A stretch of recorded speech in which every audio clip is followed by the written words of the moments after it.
다 같이 한 마음으로 로마서 10장 12절의 말씀 같이 합독해 보도록 하겠습니다. 유대인이나 헬라인이나 차별이 없습니다. 한 분이신 주께서 모든 사람의 주가 되사 그를 부르는 모든 사람에게 부여하시도다. 아멘. 하나님은 오늘 우리들에게 말합니다. 사랑하고 사는 삶은 마땅한 삶이란다. 그러면 우리가 해야 되는 사랑은 어떤 사랑일까요? 세상에서 말하는 사랑을 성경에서는 사랑이라고 하지 않습니다. 우리가 해야 되는 사랑, 우리가 전해야 되는 사랑은 나의 사랑, 세상이 말하는 사랑이 아니라 하나님의 사랑을 전해야 됩니다. 그렇다면 하나님의 사랑은 무엇일까요? 요한복음 3장 16절 말씀에 하나님이 세상을 이처럼 사랑하사 독생자를 주셨으니 이는 그를 믿는 자마다 멸망하지 않고 영생을 얻게 하려 하심이다. 아멘. 하나님의 사랑은 한 영혼도 멸망하지 않고 모두 다 구원받기를 원하시는 사랑이 하나님의 사랑입니다.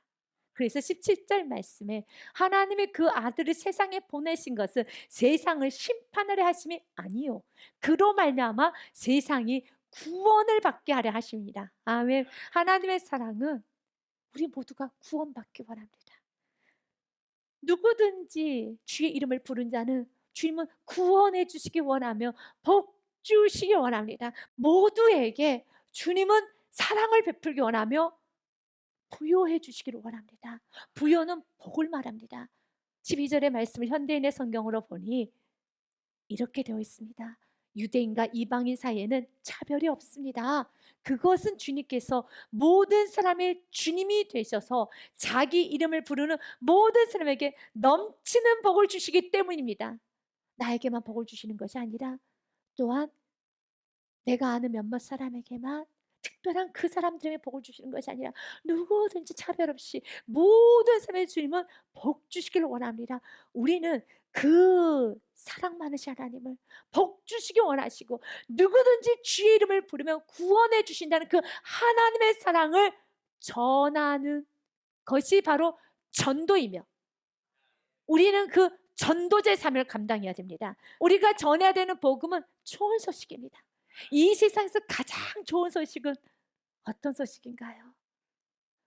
바로 그 소식이 예수 그리스도입니다. 하나님께서 이 땅에 온 천지 만물을 만드신 하나님께서 이 땅에 인간의 몸을 입으시고 오셨어요. 인간을 구원하시기 위하여. 죄인인 인간이 죽어야 되는데 죄인인 인간을 대신하여 예수님이 십자가에서 죽으셨고 죄인인 인간이 채찍질을 당하고 피가 흘러야 되는데 인간을 대신하여서 예수님이 피를 흘리셨고 그분의 피로 나의 죄가 다 씻겨졌고 그분의 생명으로 내가 생명을 얻었고 그분의 공로로 내가 하나님의 자녀가 되었고 예수님 때문에 내가 천국 백성 된 것입니다. 누구든지 예수님을 믿으면 구원을 받으리라. 이 놀라운 소식 복음입니다. 좋은 소식입니다. 주님은 이 좋은 소식을 전하기 원합니다. 우리가 전해야 되는 하나님의 사랑은 로마서 5장 8절 말씀에 기록이 되어 있습니다. 우리가 아직 죄인 되었을 때 그리스도께서 우리를 위하여 죽으심으로 하나님께서 우리에 대한 자기의 사랑을 확증하셨느니라. 바로 죄인인 우리를 사랑하시는 하나님, 구원해 주시기는 하나님, 회복시켜 주시기를 간절히 원하시는 하나님의 사랑을 전해야 됩니다. 우리가 하나님의 사랑을, 하나님의 메시지를 전해야 되기 때문에 전도자들은 항상 깨어 있어야 됩니다. 그리고 전도를 하는 것은 마땅한 삶이지만 전도를 잘 하셔야 됩니다. 내가 전하는 분이 하나님이시기 때문에 전도는 마땅한 삶이지만 전도는 잘 하셔야 되는 겁니다. 그래서 전도자들에게 여러 가지 하나님은 말씀하셨어요. 오늘은 특별히 본문의 말씀을 가지고 세 가지로 여러분에게 전하기 원합니다. 첫 번째, 전도자들은 하나님의 말씀만 전하셔야 됩니다. 다른 말을 하면 안 됩니다. 하나님의 말씀대로 전해야 됩니다. 전도자는 통로입니다. 자신의 생각과 자신의 감정과 자신의 모든 불씀을 넣어서 전하면 안 되는 겁니다. 오직 하나님의 사랑만 전해야 되는 겁니다. 하나님의 말씀만 전해야 되는 겁니다. 우리가 전해야 되는 말씀이 어떤 말씀입니까? 우리가 방금 읽지 않았습니까? 로마서 5장 8절 말씀처럼 우리가 아직 죄인 되었을 때 그리스도께서 우리를 위하여 죽으심으로 하나님께서 우리에 대한 자기 사랑을 확증하셨느니라 라는 이 말씀, 우리의 언어로, 우리의 삶으로 전해야 됩니다. 하나님은 당신을 사랑합니다. 하나님은 죄인을 사랑합니다. 누구든지 예수 이름 부르며 구원해 주시기를 하나님은 원하십니다. 라는 그 하나님의 사랑을 전해야 됩니다. 그런데 하나님의 사랑을 전하는 이 전도자의 삶을 사는데, 전하는 대상이 축복을 전하고 하나님의 사랑을 전하기가 참 어렵지 않고 자연스럽게 축복해 주고 싶은 영혼들이 많이 있지요.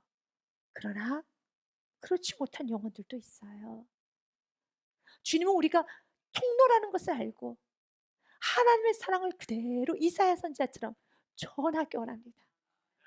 이사야 선지자는 이스라엘 백성들에게 하나님의 메시지를 전했어요. 여러분, 이스라엘 백성들의 영적 상태를 잘 알고 있지 않습니까? 그들은 굉장히 교만하고 거만하고 무례하고 이기적이고 세상 욕심과 정욕에 한껏 취해 살고 있습니다. 그리고 이사야 선지자에게 많은 상처를 줬고 그를 무시했고 그를 외면했습니다. 그런데 이사야서 65장 1절 말씀에 이사야 선지자는 가고 담대하게 그들에게 하나님 메시지를 전합니다. 그 이사야서 65장 1절의 말씀을 그대로 사도 바울이 인용해서 본문의 말씀 로마서 10장의 말씀을 이어갑니다. 이사야는 매우 담대하여 내가 나를 찾지 아니하는 자들에게 찾은 바 되고 내게 묻지 아니하는 자들에게 나타났노라 말하였고, 아무도 이사야를 찾지 않았습니다. 그러나 이사야는 먼저 찾아갔습니다. 이사야에게 묻지 않았습니다. 그러나 먼저 이사야는 다가갔습니다. 이사야 선지자가 손을 내밀 때 그의 손을 물었고 그를 외면했고 그를 무시했지만 그는 또다시 하나님 말씀을 전하였습니다. 이것이 전도자의 삶이에요. 전도자의 삶이다. 하나님, 이스라엘 백성들 하나님의 말씀을 들을 단계가 안 됐어요. 하나님 말씀을 들어서도 안 돼요. 저도 너무 무례해요. 저도 너무 교만해요. 라고 말하고 싶을 겁니다. 그러나 이사야 선자는 그렇게 하나님보다 앞서는 것이 아니라 하나님께서 주시는 그 말씀을 그대로 선포하는데, 그 내용이 21절에 있습니다. 이스라엘에 대하여 이르되 순종하지 아니하고 거슬러 말하는 백성에게 내가 종일 내 손을 벌렸노라 하였느니라. 하나님께서는 이스라엘 백성들에게 손을 하루 종일 벌리고 있다라는 것이죠. 내가 복을 주겠다는데, 내가 두 팔 벌려 하루 종일 서 있는데 왜 너희들이 막느냐. 우리 주님은 상황 갈 때 꺼져가는 심지를 끄지 아니하시는 분입니다.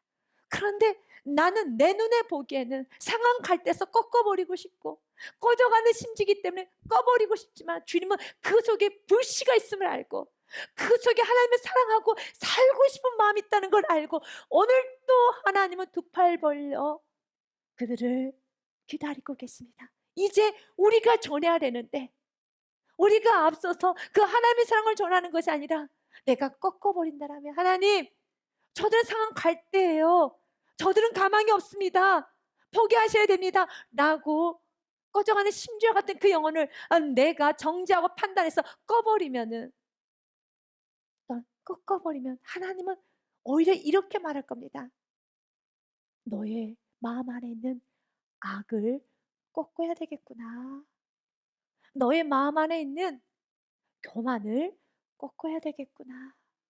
너의 마음 안에 있는 고만을 꺾어야 되겠구나 라고 말씀하시는 겁니다. 주님은 오늘도 우리들에게 말합니다. 나는 두 팔 벌려 하루 종일 이들이 돌아오기를 기다리고 있다라는 것입니다. 두 번째, 전도는 누가 합니까?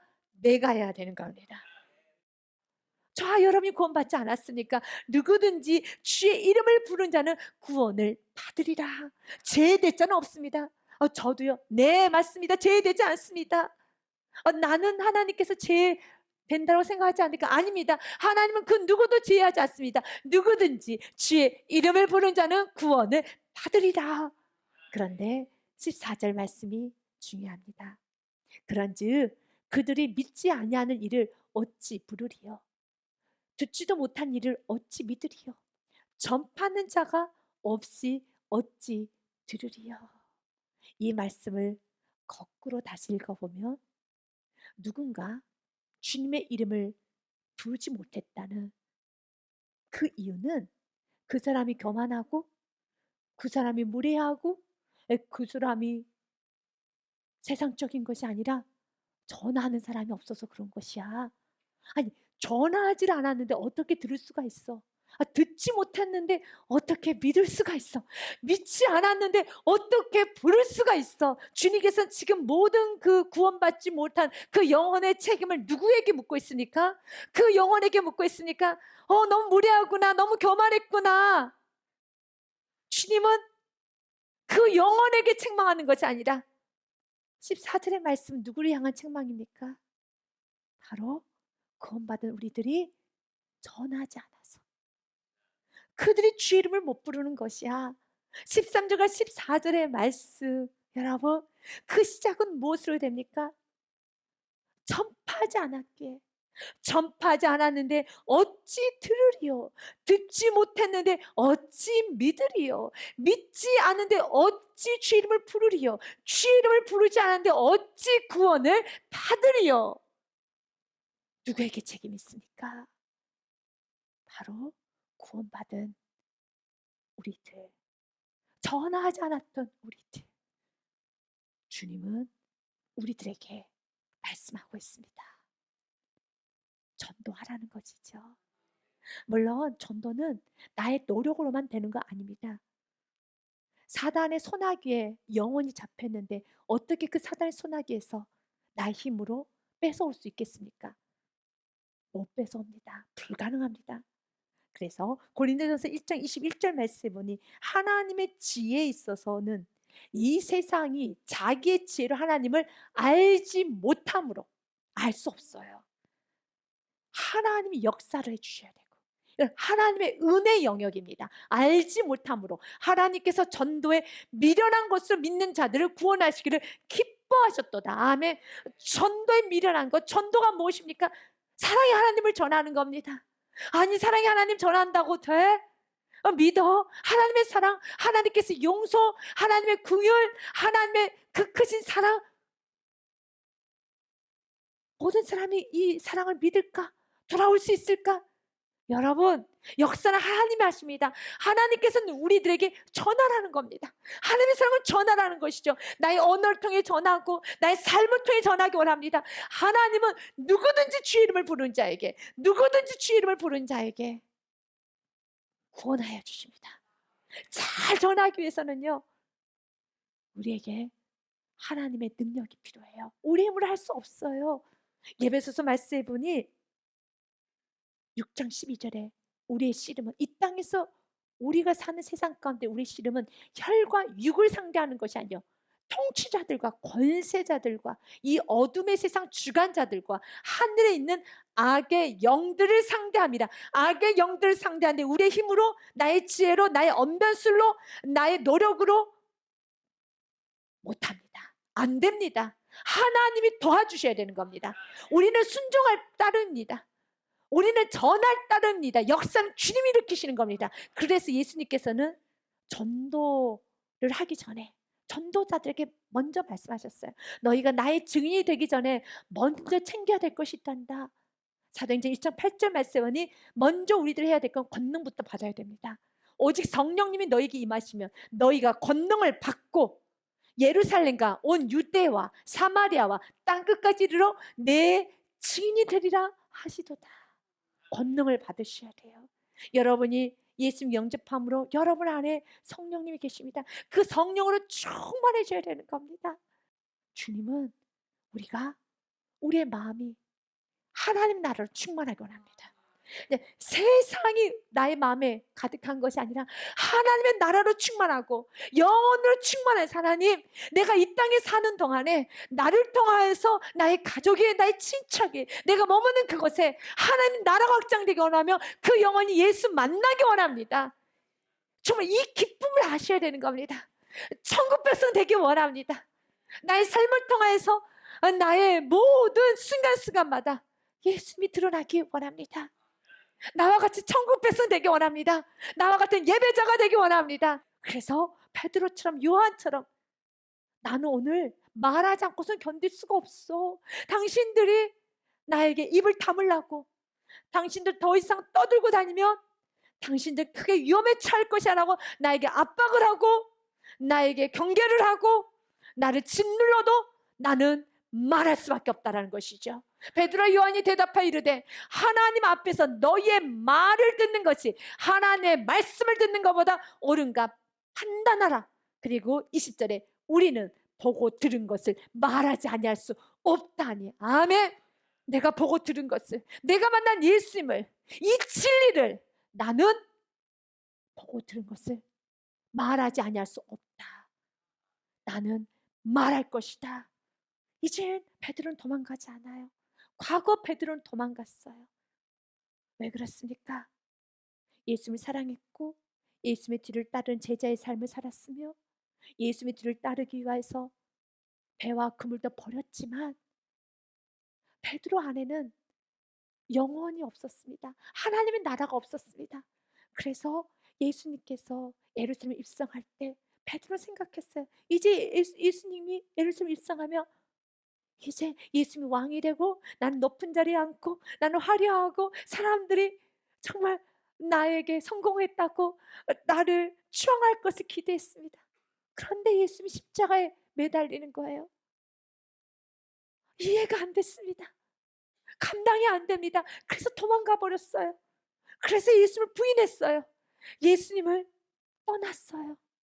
그러나 이제 베드로는 순교의 자리까지 갑니다. 기쁘게 나아갑니다. 왜 그렇습니까? 베드로 마음 안에 하나님의 나라, 영원, 저 천국의 마음 안에 있어서 이제 전도하는 겁니다. 전도는 믿음으로 하는 겁니다. 14절의 말씀을 연이어 15절의 말씀으로 같이 볼 겁니다. 같이 읽겠습니다. 보내심을 받지 아니하였으면 어찌 전파하리요. 기록된 바 아름답도다. 좋은 소식을 전하는 자들의 발이여함과 같으니라. 아멘. 주님이 보내셨기 때문에 전파를 하는 겁니다. 여러분, 여러분을 가정에 보내셨고 직장에 보내셨고 사업체에 보내셨고 사회에 보내셨고 오늘 하루의 삶, 한 달간의 삶, 여러분 평생에 하나님이 여러분을 보내신 겁니다. 보내신 분이 하나님이시면 하나님이 책임져 주십니다. 이 믿음을 가지고 전하시길 바라겠습니다. 내가 너를 보냈어. 내가 너를 보낸 것이란다. 주님께서 나를 아시고 나의 연약함도 아시고 나의 무능함도 아시고 나의 부족함도 아시지만 주님께서 나를 보내셨다면 그분이 보내셨기 때문에 그분께서 책임져 주십니다. 우리는 전하면 됩니다. 열왕기하 7장의 말씀을 통하여 믿음 굳건해 주시기를 바라겠습니다. 그 당시 이스라엘 사회는 끔찍한 굶주림이 있었습니다. 아람 군대가 진을 치고 있었기 때문에 이스라엘 백성들은 굶주려 있었어요. 어느 정도로 굶주렸는가 서로 말하기를 자녀를 삶아 먹어야 되지 않을까 라고 할 정도로 끔찍한 상태였습니다. 그때 나병 환자들이 이렇게 생각을 합니다. 여기서 굶어 죽느니 차라리 아람 진 안으로 들어가자. 한 끼라도 먹고 죽자. 아람 군대에게 잡히면 죽겠지. 그러나 여기서 굶어 죽으니, 잡혀 죽으니 동일하다. 들어가 보자 라고 하면서 나병 환자들이 아람진 안으로 들어가는데 이게 웬일입니까? 아람진으로 가려 하여 해질 무렵에 일어나 아람진영 끝에 이르러 본즉 그곳에 한 사람도 없으니 믿으십니까? 사랑하는 여러분, 주님께서 보내시면 주님이 다 처리하여 주십니다. 주님께서 보내셨기 때문에 오늘 하루의 삶을 주님께서 허락하시고 24시간 여러분에게 주시고, 여러분에게 24시간 하루를, 일주일을, 한 달을, 30년을, 50년을, 80년을, 100년을 주님을 살게 하였으면 그분께서 모든 걸 책임져 주십니다. 한 사람도 없게 다 처리하여 주십니다. 이것이 믿음이에요. 이 한 사람도 없으니 누가 처리하셨습니까? 누가 처리하셨나요? 여러분, 누가 처리하셨나요? 주께서 6절의 말씀을 붙잡고 한 주간 살아가세요. 성경 우리에게 이렇게 말합니다. 누가 처리해 주셨습니까? 주께서. 이는 주께서 아람 군대로 병거 소리와 말소리와 큰 군대 소리 듣게 하셨으므로 아람 사람 서로 말하기를 이스라엘 왕이 우리를 치료하여서 헷스레 왕을 데리고 왔고 애굽의 왕들에게 돈을 주고 값을 주고 우리를 치려고 연합해서 왔나 보다 하며 도망가 버린 겁니다. 그러나 이스라엘 왕은 무서워서 숨어 있습니다. 애굽의 왕 오지 않았습니다. 햇사람의 왕들 오지 않았습니다. 주께서 하셨습니다. 주님께서 보내셨다면, 주님께서 여러분에게 보내셨다면 여러분의 그 인생의 짐을 무겁다 하지 마십시오.